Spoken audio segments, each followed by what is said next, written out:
Mesdames, Messieurs, bonsoir. Il est 20h41 à Yaoundé. Toutes nos excuses pour ce démarrage un petit peu tardif.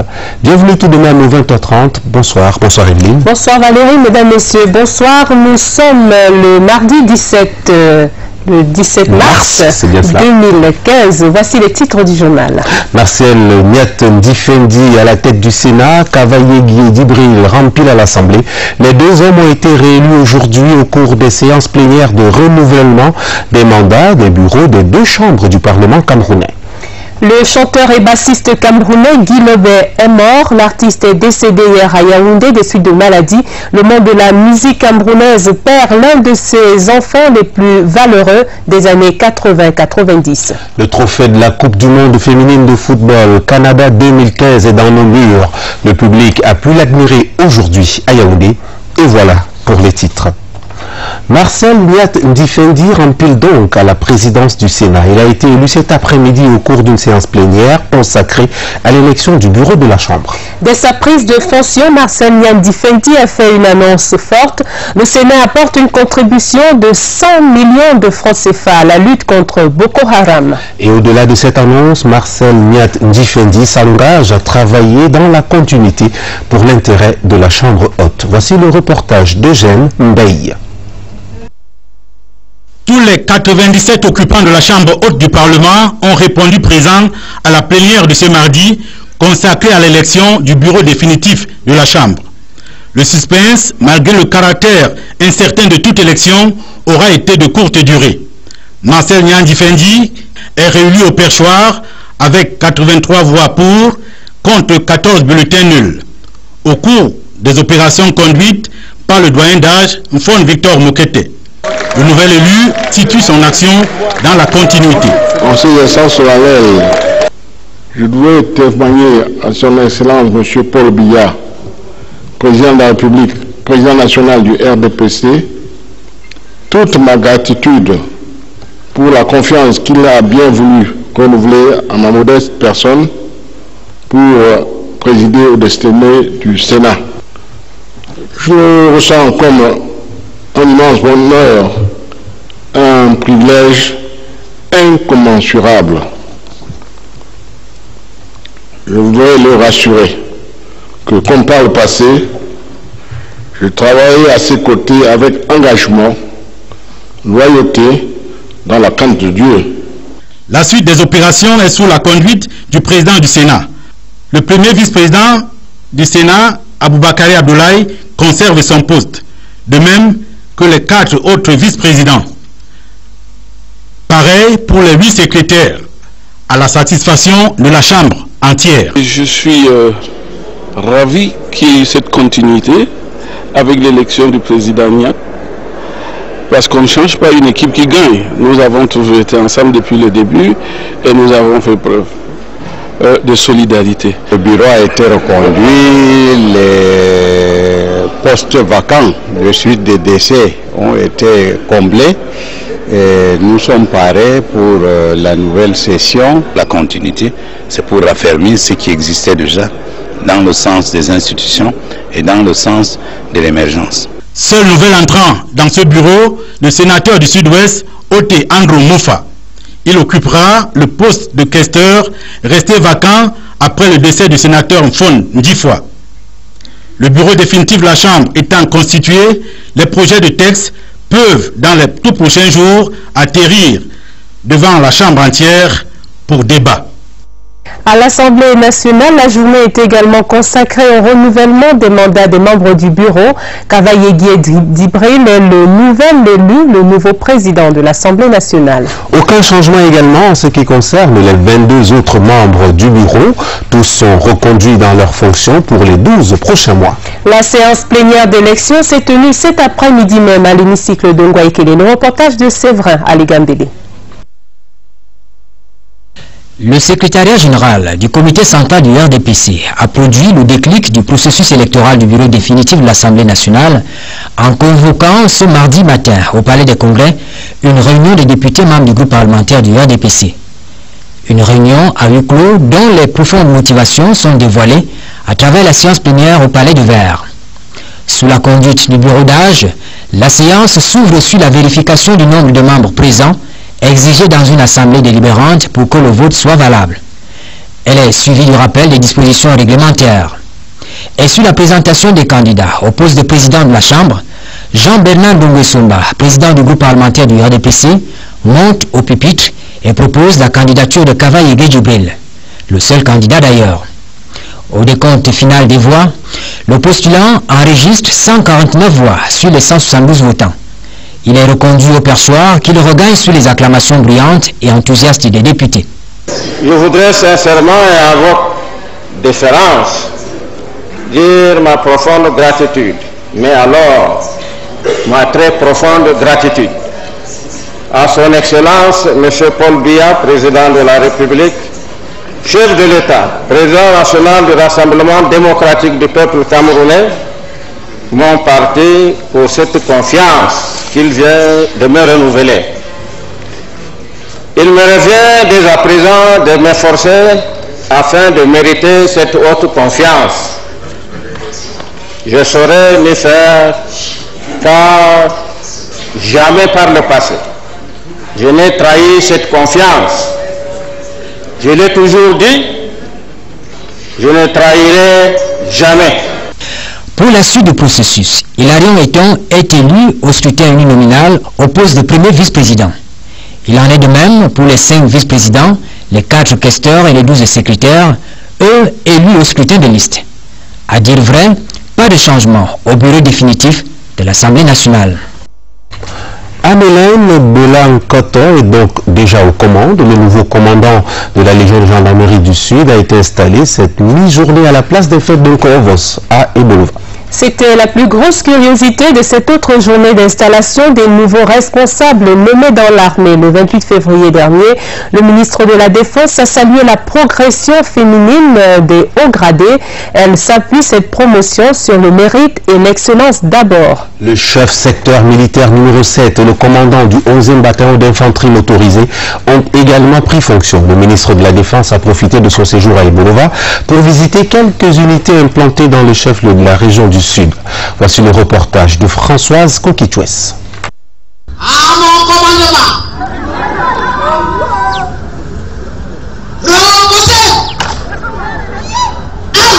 le moment est important. Le ministre de la Défense préside la cérémonie de prise de commandement d'une pionnière, le colonel Anne Bella-Koto, 54 ans, est la première femme diplômée de l'école de guerre et la première à être commandant de légion de gendarmerie. Ces femmes qui ont été promues font les mêmes écoles, subissent la même formation que leurs camarades de sexe masculin. Et elles font leurs preuves sur le terrain. Un verrou à sauter, Madame le colonel mesure sa responsabilité. Le temps du doute, le temps des hésitations est passé. Les portes nous sont déjà ouvertes. On n'a plus à les défoncer comme avant. Elles sont déjà ouvertes. À nous maintenant de saisir la balle au bon par notre travail, notre façon d'être. Le général de corps d'armée, chef d'état-major des armées, René-Claude Meka, préside quant à lui la prise de commandement du capitaine de vaisseau Marcel Meguerimbang. À 53 ans, il devient commandant du secteur militaire numéro 7. Quant au chef de bataillon, Roger Fomundamchoum, il prend le commandement du 11e bataillon d'infanterie motorisée. Les installations de haut gradé du Sud achevées, le ministre de la Défense va au-devant des hommes, des infrastructures militaires et postes de commandement du Sud. Edgar Alain Mebengo annonce la construction prochaine à Ebolova d'un centre de secours des sapeurs-pompiers.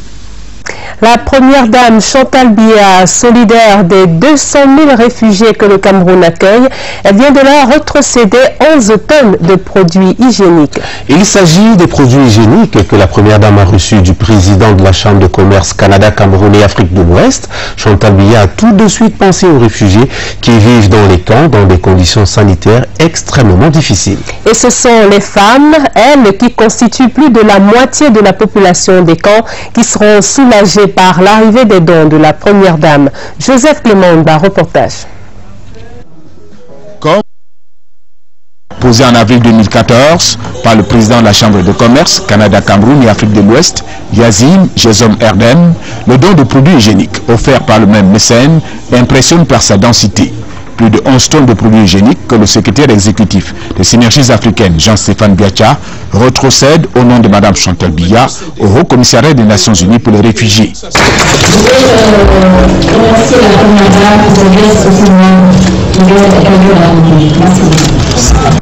L'esplanade des Synergies africaines est investie par plusieurs membres du gouvernement, ceux du corps diplomatique, du Cercle des Amis du Cameroun, du Centre international de référence Chantal Biya, des partenaires. Tous adoubent un geste humanitaire qui est une première. Les premières dames d'Afrique, en tant que femmes, épouses et mères, œuvrent sans relâche à la réduction des souffrances des populations. Le Haut Commissariat des Nations Unies pour les réfugiés HCR apprécie à sa juste valeur cette sollicitude de Mme Chantal Biya. Elle vient en aide à 200 000 réfugiés, dont 52% de femmes. Ce don de la première dame arrive donc à point nommé. Avec ce don, la première dame contribue à la restauration de la dignité des femmes réfugiées. Le geste de Yazim Jesom Erdem n'est pas le premier. Le Haut-Commissaire du Canada en annonce d'autres. Monsieur Erdim et son épouse Chantal sont déjà en train de mener un autre don d'à peu près 44 containers qui va arriver, j'espère, d'ici quelques mois. À cette rétrocession, la Première Dame marque sa sollicitude agissante vis-à-vis des personnes que des circonstances inattendues ont rendues vulnérables. Le français, langue hospitalière, c'est sous ce thème que se célèbre le 20 mars prochain la journée de la francophonie, l'occasion saisie au vol par le 20h30 pour s'intéresser au français écrit dans les SMS. On s'est tous mis au style court, plus phonétique que grammatical, truffé d'abréviations. Dans le français SMS, chiffres et lettres s'entremêlent.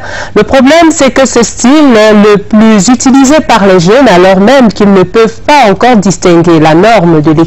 Et les puristes de la langue française en perdent leur latin.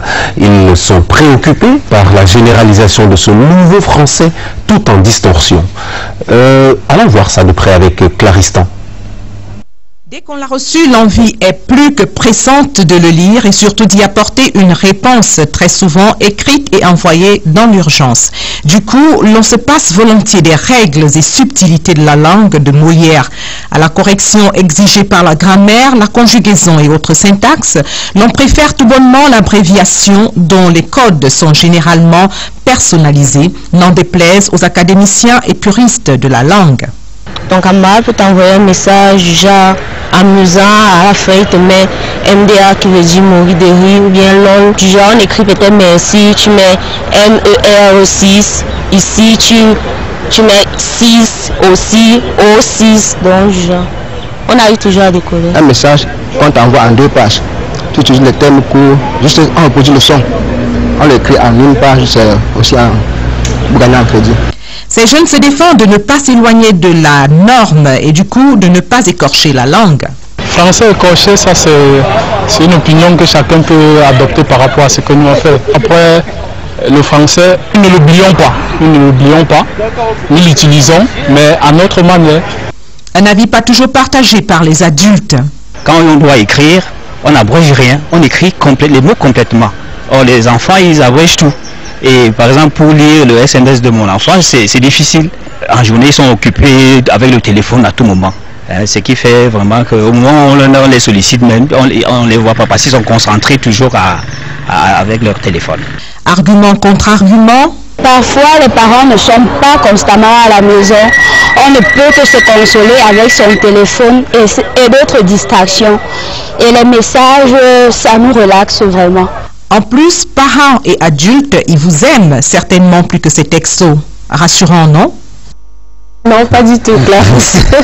Vous l'avez sans doute remarqué, si vous êtes un habitué des supermarchés, la caissière vous propose toujours d'acheter un emballage quand elle ne vous l'impose pas, tout simplement dans votre facture, sans une majoration de 100 ou 200 francs CFA. En fait, on avait cru que les emballages non biodégradables étaient interdits depuis bientôt 1 an. Au lendemain de cette décision, il y avait eu, souvenez-vous, la chasse à l'emballage plastique, mais aujourd'hui, le plastique est redevenu roi, exactement comme avant l'interdiction. Les habitudes ont refait surface aux grandes dames des défenseurs de l'environnement. Le reportage de Serge Atangana-Bissou. L'emballage plastique non biodégradable est dehors et ce n'est plus peine de le dissimuler. Le Sénégalais qui tient boutique dans la place, le vendeur de fruits au coin de la rue et même la tenancière de la parfumerie tient le même langage. Elle connaît même la filière, le grand voisin. For Nigerian would they say they stop paper for Nigeria the way they come. Quand il y a besoin, je parle au marché, j'achète des démarres. C'est pas caché, c'est caché comme si c'était caché, moi je devais voir ça. Les nouveaux plastiques vont arriver. Là ce serait à la portée de tout le monde. Là on va jeter les anciens plastiques. Tant que ce n'est pas à notre portée, on va faire comment? C'est une question que nous nous posions déjà il y a un an. Avec quoi remplacer le sac plastique usuel? Au ministère de l'Environnement, on se voulait alors rassurant. Visiblement aujourd'hui, les papiers annoncés sont de l'emballage ciment recyclé, d'une pollution à l'autre, autant dire. Le plastique bio, quand on l'a disponible, est hors de prix. On achète 20 plastiques à 2500. On n'a pas vu le biodégradable depuis là. Les gens disent qu'ils sont sortis depuis là, même au marché, il n'y a pas. On peut regarder, on ne voit pas. Certains diront que c'est le système D comme des brouilles. Il faut comprendre en fait que le consommateur à Yaoundé a fait preuve d'ingéniosité. Les supermarchés en ont du biodégradable. Mais du fait de la cherté évoquée plus haut, ils nous le revendent eux aussi. Le consommateur n'avait pas prévu ça. Au lieu d'aller acheter ce que moi j'ai acheter le plastique, il achète ce qui est moins cher. Au lieu de porter ses courses à bout de bras, vous verrez que chacun, la plupart en réalité, sort armé le matin. En faisant des courses au supermarché, je l'ai acheté à 50 francs. Maintenant, comme c'est quand même la bonne matière, c'est moins cher, je le garde à la maison quand il y a autre course à faire, je le ressors seulement pour l'utiliser. Comme pour l'interdiction de la vente d'eau en sachet, une fois encore, le serpent s'est mordu la queue. Vous y croyez-vous en cette mort programmée du plastique sans avoir au préalable résolu le problème que posent les frontières passoires? La question, on vous la pose également, Serge Atangana-Bissou. Les mélomanes du Cameroun tout entier portent le deuil. L'artiste musicien Guy Lobé est décédé hier soir des suites de maladie à l'hôpital général de Yaoundé. Son dernier album Businessman est sorti en 2002. Depuis, Guy Lobé a eu des soucis de santé, notamment cet accident vasculaire cérébral survenu il y a 5 ans. L'artiste rêvait pourtant d'un retour sur la scène. Guy Lobé, qui résidait à Paris, est revenu au Cameroun il y a un mois pour lancer son nouvel album. La mort a tranché. Les fans mélomanes et la famille artistique de Douala sont inconsolables. Voici le reportage de Marie-Thérèse Limbero, CRTV Littoral. Né le 27 janvier 1959 à Akwa Douala, Guy Serge Lobé alias Guy Lobé, fils aîné d'une famille de 8 enfants, tire sa révérence, laissant derrière lui une famille éprouvée. Au domicile de ses parents à la rue Koto à Deido, calme, tristesse et douleur caractérisent les membres de sa famille. Nous sommes dans la tristesse. Depuis que nous avons reçu les coups de fil nous annonçant hier soir que Guy Lobé est mort. Et il nous a laissé avec une très grande tristesse dans le cœur. Je m'appelle Dieudonné et je t'ai tout donné. Je m'appelle Dieudonné. Auteur, compositeur, interprète, promoteur.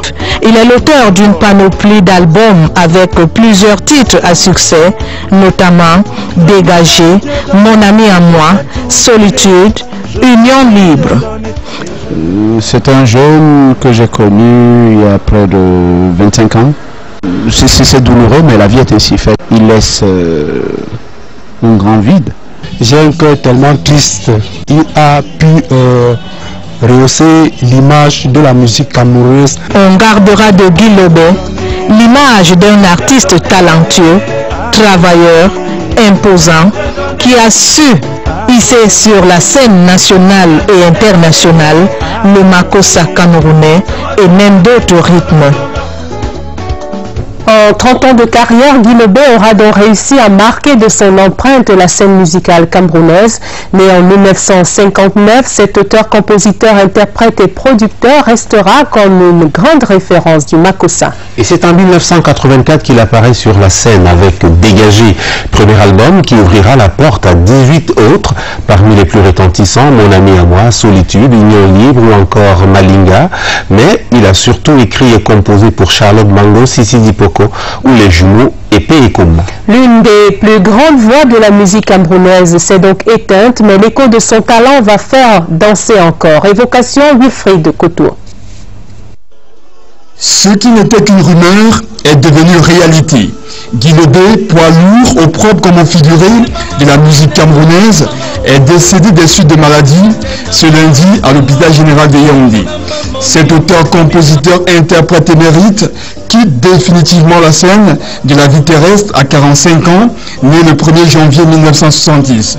Parti de la France, son lieu de résidence, pour la promotion de son dernier album au Cameroun, l'homme aux bretelles ne mettra donc pas dans les bacs sa toute dernière œuvre musicale. Guy Lobé laisse à la postérité une riche carrière, marquée par 19 albums, entre autres titres à succès, Dégagé, son premier album commis en 1984, Solitude, Union libre, Coucou, Malinga, et surtout le tube Mon ami à moi.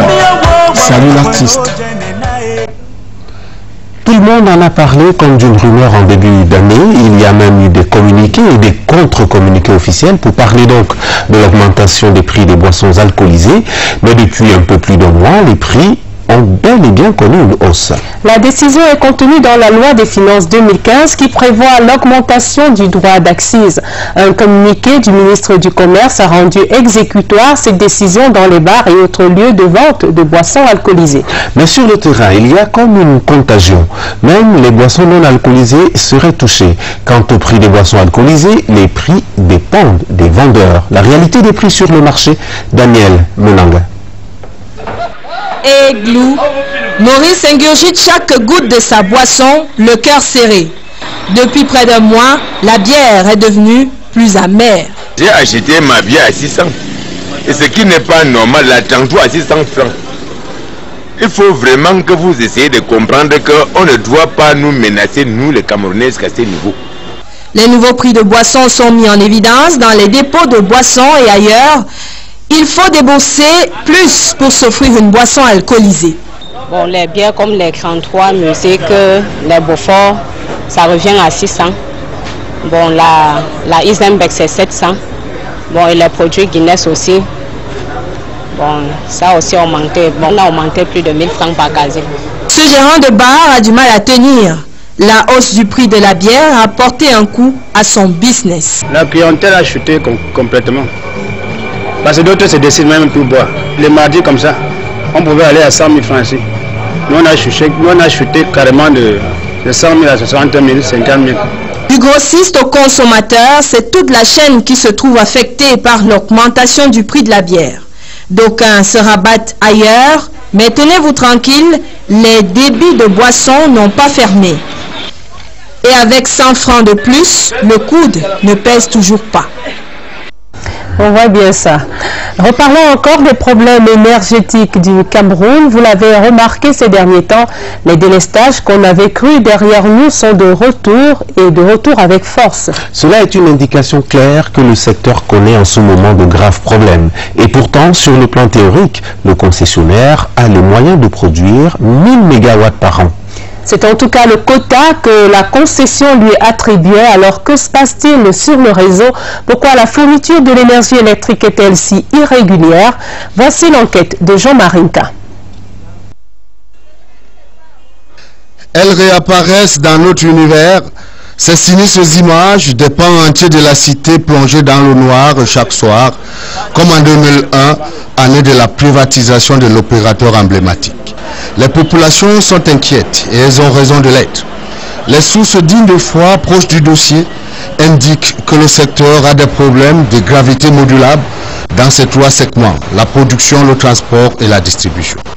La production est encore gérable, Même si on annonce l'abandon de la plupart des centrales thermiques isolées, les contre-performances de la centrale de Limbé, mais son loulou garde son potentiel 380 MW et la centrale à gaz d'Ekribi pour fournir 200 MW. Les problèmes cruciaux se posent aux deux autres segments du secteur, le transport et la distribution. Les lignes de transport de haute, moyenne et basse tension sont mal entretenues et saturées, parfois à 130% aux heures de pointe, indiquent les mêmes sources. Les transformateurs de Yomaban et Ngosso le sont aussi. La ligne 225 kVA reliant son loulou à Yaoundé est sous haute surveillance 24 heures sur 24. Des équipements auraient été installés pour mesurer le degré de saturation et en cas de besoin, délester automatiquement le réseau pour éviter le pire, annonce notre source. Sur le réseau de distribution, 40 000 poteaux bois sont à remplacer. La gestion régionale des stocks, comme à l'époque de la Sonnelle, n'est toujours pas rétablie. Tout se gère à Douala, les transformateurs et autres disjoncteurs. L'évocation de ces problèmes a une signification. Si, à l'heure où nous parlons, l'offre de la production d'énergie électrique dépassait la demande, l'électricité n'arriverait pas chez vous parce que les moyens adéquats de la transporter n'existent pas. Le concessionnaire devait pourtant remettre le réseau de transport à niveau avant la fin de la concession. Nous sommes à 5 ans de l'échéance. En plus, un audit des équipements de production et de transport devait être réalisé avant l'entrée en scène d'un nouvel opérateur. Il n'a pas été fait. L'actuel opérateur a-t-il acheté une marchandise dans le sac? En attendant, il faudra réapprendre à s'habituer au noir. On ne s'y habitue jamais, Jean-Marie. Une visite qui fait du bien au moral, c'est celle que le directeur général de la Cameroun Radio Television a rendue à ses collaborateurs de la station régionale CRTV Extrême Nord. Le climat d'insécurité qui règne dans la région n'est pas un environnement idéal à l'exercice du métier. La CRTV essaye pourtant de tenir le pari d'informer le public et d'être au plus près du théâtre des opérations. Amadou Vamoulke a invité ses collaborateurs à prendre avantage des outils technologiques disponibles à la CRTV. Voici le reportage d'Aladi Mustafa, CRTV Extrême Nord. La menace de l'insécurité que font peser les terroristes de Boko Haram nécessite une mobilisation de tous. Dans ce contexte, la station régionale CRTV Extrême Nord a un grand rôle à jouer, celui de donner la bonne information. C'est dans cette logique que se situe cette visite du directeur général de la CRTV, Amadou Vamoulke. Nous sommes satisfaits. En 4 mois, le directeur général nous a rendu 2 fois visite. Ça prouve qu'il prend conscience de ce que nous travaillons. Dimanche prochain, la ville de Maroua abritera la cérémonie officielle de lancement des activités marquant le 30e anniversaire du RDPC et la CRTV assurera la retransmission de cet événement. À ce sujet, la direction générale a pris des dispositions. Nous allons faire quelque chose d'assez rare dans cette partie du pays, c'est le direct. La CRTV a les atouts technologiques qu'il faut. Nous pensons que le téléspectateur, le citoyen trouvera son compte dans cette production. Pour que la station régionale reste et demeure leader de l'audiovisuel dans l'extrême nord, le directeur général de la CRTV a demandé à chacun de jouer pleinement son rôle. En page magazine, allons à Yingui dans le département d'Unkam, région du littoral, alors surtout à la rencontre du canton Lok-Nanga, un canton qui aspire à revivre après 50 ans de vacances à la tête de la communauté. Les 12 chefs traditionnels de Lok-Nanga ont été installés le week-end dernier par le préfet d'Unkam. L'événement a attiré au village des fils et filles de la localité. Le fait n'est pas banal pour la plupart, ils y mettaient les pieds pour la première fois. C'est que Yingui a été longtemps déclarée zone interdite. Le lourd héritage de la période du maquis s'est adossé à un environnement inhospitalier avec des voies d'accès impraticables. Alors la ville fantôme peut-elle renaître? Question à Eugène Bey. Dépeuplé pour des raisons liées aux luttes d'indépendance par l'autorité suprême de l'État d'alors, le canton Lok-Nanga, arrondissement de Yingui dans le département d'Unkam, a trouvé en cette cérémonie qui a mobilisé tous ses fils et filles une sorte de renaissance pour un nouvel envol. Leur adulité, leur rassemblement, leur travail pour continuer l'élan de revers de notre canton. La route, les projets de développement, l'équipement de notre village et de nombreuses infrastructures socio-culturelles. Peupler le canton dans une dynamique unitaire, c'est l'appel que l'autorité administrative a lancé à tous les Lognanga à travers ses notabilités installées. Le chef doit être l'initiateur, l'impulseur, le catalyseur de tout ce qui concourt au développement économique, social et culturel de son village. Vous entreprendrez avec la plus grande diligence et minutie une opération de recensement de toutes les filles et tous les fils de vos villages dispersés à travers le Cameroun et le monde en vue d'un retour au bercail. Les Loknanga possèdent des vastes terres fertiles mais qui restent oisives. La sous-scolarisation est présente, pourtant les infrastructures scolaires existent. Le seul souhait que nous formulons à l'endroit des chefs ainsi installés, c'est redynamiser l'école, c'est-à-dire amener les populations à s'installer au village afin que celles-ci nous fassent davantage d'enfants qui iraient à l'école. Et plus tard, que ces derniers soient les vecteurs du développement de notre canton. Un nouveau jour s'est levé dans les 12 villages Lognanga. Comme Israël, de retour de captivité avec ses 12 tribus. Une renaissance vécue dans une totale allégresse. La Sonara a entrepris son réarmement moral, principale arme, un code éthique qui vient d'être adopté par la Société nationale de raffinage. Le directeur général Ibrahim Talba Mala a présenté ce document de 30 pages à Boya dans le sud-ouest. Le management veut en faire un outil de performance avant tout. Le reportage de Sylvain Yanman, CRTV Sud-Ouest. Le code éthique de la Société nationale de raffinage, Sonara, initié le 30 octobre 2014, est un document de 30 pages, constitué de 3 grands titres, notamment les principes fondamentaux, les principes de comportements individuels et la mise en œuvre du code. Et le concept de SPEED sert alors ici de règle transversale à la lutte contre la corruption et l'assise de l'éthique. SPEED, vitesse en anglais dont le S renvoie à la sécurité, P au professionnalisme, E à l'équité, le second E à l'esprit d'équipe et D à la discipline. Le concept SPEED qui a déjà permis de réduire de 90% les retards dans les délais de chargement des camions. L'on est ainsi passé de 100 jours autrefois à 24 heures maintenant. Le code éthique est un outil, les processus harmonisés ce sont les outils, la table des démonstrations ce sont les outils.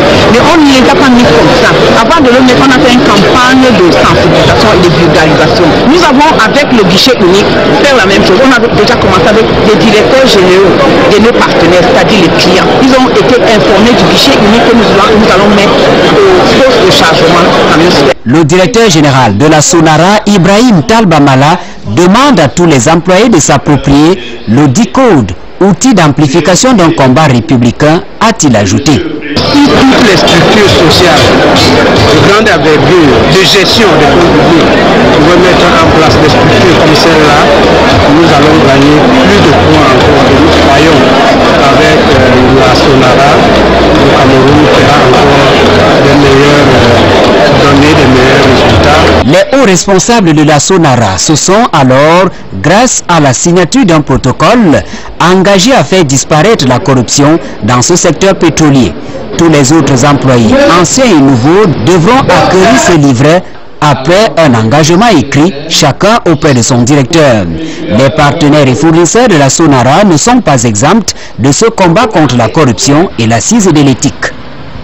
Les étudiants de l'université de Marois, sensibilisés au danger de l'énergie électrique, c'était au cours d'une rencontre organisée par dans le chef-lieu de la région de l'Extrême-Nord avec le management de l'entreprise productive et distributrice de l'énergie électrique. Jean-Nana Contu, le directeur général de l'EO, est allé lui-même au contact de la jeunesse estudiantine. L'occasion pour lui aussi de déployer les projets et plans d'action de son entreprise. Voici le reportage d'Aziz Amadou de CRTV Extrême Nord. L'électricité non maîtrisée est un danger. Elle peut briser radicalement les rêves d'une famille. Pour éviter pareille situation, il faut sensibiliser et les étudiants constituent une cible importante. Je crois que c'est la jeunesse qui est le fer de lance de ce pays. Et en communiquant avec la jeunesse, en parlant avec eux, en échangeant avec eux sur le danger de l'électricité, nous avons un grand espoir que cette jeunesse-là va communiquer avec le reste de la communauté, n'est-ce pas, et faire pression sur leurs parents, leurs amis, leurs frères, leurs familles, pour qu'on ait un pays avec pas de mort à cause du courant électrique. Nous voulons que cette hécatombe cesse. Au cours de ces échanges empreints de convivialité, les étudiants de l'université de Maroua ont été édifiés non seulement sur la nouvelle vision de cette entreprise en charge de la distribution de l'énergie électrique au Cameroun, mais aussi les dangers liés au courant électrique. Nous avons retenu un certain nombre d'éléments d'informations qui peuvent nous épargner de l'électrocution. Notamment quelles sont les précautions à prendre en cas de, c'est-à-dire quand un poteau tombe dans la ville ou bien dans notre entourage, ou bien quand nous avons les fils électriques qui passent sur certains plans de grande hauteur, il faudrait simplement appeler le 90. J'étais ignorante avant sur le fait, mais aujourd'hui je sais que quand il y a les câbles, je n'ai pas le droit en fait de m'y approcher parce que je ne suis pas expert en matière. Tout ça parce qu'il y a beaucoup de conséquences qui en découlent. Il y a la perte de vies humaines, il y a les défigurations. Dans le but de satisfaire sa clientèle et permettre à tous les Camerounais d'avoir accès de manière permanente à l'énergie électrique, la société Eneo a décidé de renouveler dès cette année toutes ses installations. 290 milliards de francs CFA ont été mobilisés à cet effet. Comme quoi, une nouvelle relation exige un engagement plus fort pour le Cameroun. Des nouvelles du 12e tour cycliste international du Cameroun, la caravane a franchi la frontière du littoral ce mardi à la faveur de la 4e étape courue entre Bafang et Mbanga. Et à nouveau, c'est un Camerounais qui a obtenu le meilleur chrono. Jérémy Francis Nzeke a bravé la distance de 132 km en 2h46 minutes et 45 secondes. Il était suivi de près par le Slovaque Joseph Palčák et le Burkinabé Rasman Ouedraogo. Clovis Kamzon à Bossolo, vainqueur de la 3e étape d'hier, conserve son maillot jaune. L'arrivée des coureurs en Mbanga a été bien entendu saluée par la population. Le point du jour avec Charlie Mérinos Liatou. Bafang Mbanga, c'était une étape considérée par les spécialistes comme celle de la récupération et du maintien. De longues descentes et de faux plats pour mettre en évidence les sprinteurs. Sur la ligne de départ à la place des fêtes de Bafang, le Burkinabé Rasman Ouedraogo, déjà deuxième au classement général, a là l'occasion de saisir sa chance. Une minute de l'écart, donc ça peut jouer. Comme j'ai joué ça hier avec moi, il était 18 secondes de l'arrivée, mais aujourd'hui c'était une minute. Donc pourquoi pas, je ne peux pas enlever ces minutes ou remettre une autre minute encore. Une fois la course lancée, le peloton roule jusqu'à 75 km/h, vitesse moyenne.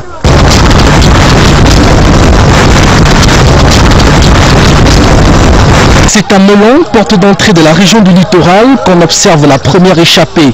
Un groupe de 3 coureurs constitué du français Maël Nivinou, du slovaque Josef Palčák et du camerounais Jérémy Nzeke. Ensemble, ils vont mener la course pendant une demi-heure environ. Mais en atteignant Konsamba, ils ne sont plus que 2 coureurs en tête de course, le camerounais et le slovaque, jusqu'à 4 minutes d'écart sur le peloton.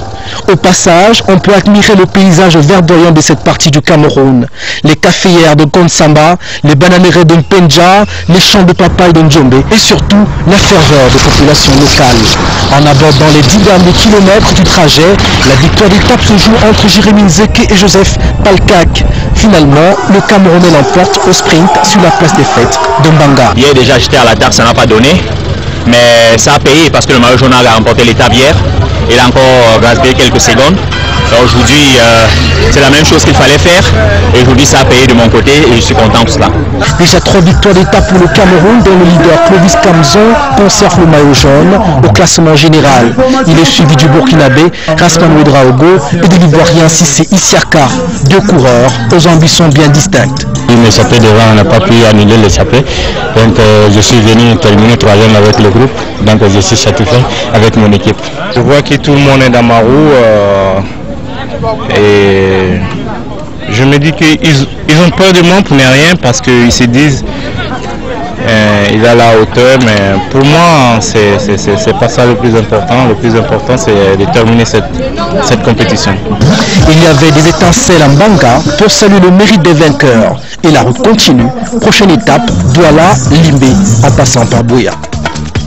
Avant de mettre tout à fait un point final à ce journal, ce communiqué du cabinet civil de la présidence de la République, le chef de l'État a décidé de l'organisation des obsèques officielles en l'honneur de Mme Françoise Foning, membre titulaire du comité central du RDPC, présidente de la section RDPC du Vouri 5, maire de la commune d'arrondissement de Douala 5e, présidente honoraire des femmes chefs d'entreprise mondiale, ancien député décédé à Yaoundé le 23 janvier 2015. Ces obsèques officielles se dérouleront à Baleine, son village natal, dans l'arrondissement de Koyou, département de la Mémoire, région de l'Ouest, le samedi 21 mars 2015. Le président de la République y sera représenté par son Excellence Philémon Yan, Premier ministre chef du gouvernement. Et vous avez les détails du programme, Valérie. Effectivement, Evelyne, voici donc le programme. Demain, mercredi 18 mars 2015, à 9h, levée de corps à la morgue de l'hôpital général de Yaoundé, 10h, messe à la cathédrale Notre-Dame des Victoires de Yaoundé, 12h, fin de la messe et départ en cortège pour Douala, 16h, arrivée à Douala, installation de la dépouille à la maison du parti RDPC Bonanjo, hommage politique à la maison du parti, 19h, transfert de la dépouille à la résidence familiale de Bépanda, installation, jeudi 19 mars 2015, 15h, transfert de la dépouille à la mairie de Douala 5e, hommage, 17h30, transfert de la dépouille au stade de la réunification de Bépanda, installation, 20h, office religieux, grande veillée animée par les chorales et témoignages. Vendredi 20 mars, 3h du matin, fin de la veillée, transfert de la dépouille à la résidence privée Rond-Point d'Eido. 6h du matin, départ du cortège funèbre pour le village Baleine, groupement Bafou partant, bref arrêt à Forêt-Kéchan, recueillement, départ pour Baleine, 12h, arrivée de la dépouille à Baleine, installation au domicile de la défunte, 20h, office religieux, grande veillée jusqu'à l'aube. Et puis samedi 21 mars 2015, 7h, mise en place des populations à l'esplanade du palais Baleine, lieu de la cérémonie, 8h, 9h30, arrivée et installation des personnalités, 9h40, fin de la mise en place, 9h50, arrivée de monsieur le Premier ministre chef du gouvernement, représentant personnel du chef de l'État, accueil par les autorités administratives et le représentant de la famille de la défunte, installation, 10h, office religieux, témoignage, inhumation dans la stricte intimité et vers 12h30, fin de la cérémonie. Voilà qui met fin à cette édition du journal. Merci de votre attention. Bonsoir, à demain. Bonsoir Valérie. Bonsoir Evelyne, mesdames, messieurs, à demain à 20h30.